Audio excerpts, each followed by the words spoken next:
સત્યની સાથે જનતાનો અવાજ।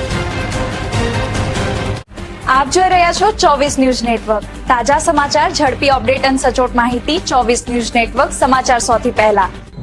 Palanpur Abu road national highway પર ગમખ્વાર અકસ્માત, 8 થી 9 વાહનો એકબીજા સાથે અથડાયા, એકનું મોત અને એક ઘાયલ। બનાસકાંઠા જિલ્લાના અમીરગઢ તાલુકામાં Palanpur Abu road national highway પર આજે ગમખ્વાર માર્ગ અકસ્માત સર્જાયો હતો। ઇકબાલગઢ નજીક આવેલા બાલારામ બ્રિજ પર 8 થી 9 વાહનો એકબીજા સાથે ધડાકાભેર અથડાતા અફરાતફરીનો માહોલ સર્જાયો હતો। પ્રાથમિક માહિતી અનુસાર અકસ્માત એટલો ગંભીર હતો કે એક વ્યક્તિનું ઘટના સ્થળે જ મોત નીપજ્યું હતું, જ્યારે અનેક લોકો ઇજાગ્રસ્ત થયા હતા। અકસ્માત બાદ સ્થાનિક લોકો અને રાહદારીઓ બચાવ કામગીરીમાં જોડાયા હતા। ઇજાગ્રસ્તોને તાત્કાલિક સારવાર માટે નજીકની હોસ્પિટલમાં ખસેડવામાં આવ્યા હતા। ઘટનાની જાણ થતાં અમીરગઢ પોલીસ તેમજ NHAIની ટીમ તાત્કાલિક ઘટના સ્થળે પહોંચી હતી અને બચાવ તથા ટ્રાફિક વ્યવસ્થા હાથ ધરી હતી। અકસ્માતને પગલે હાઈવે પર વાહનોની લાંબી કતારો લાગી ગઈ હતી અને અંદાજે 10 કિલોમીટર જેટલો ટ્રાફિક જામ સર્જાયો હતો। પોલીસ દ્વારા અકસ્માતના કારણોની તપાસ હાથ ધરવામાં આવી છે। મૃતકની ઓળખ તેમજ અકસ્માતની વધુ વિગતો મેળવવા કાર્યવાહી ચાલુ છે।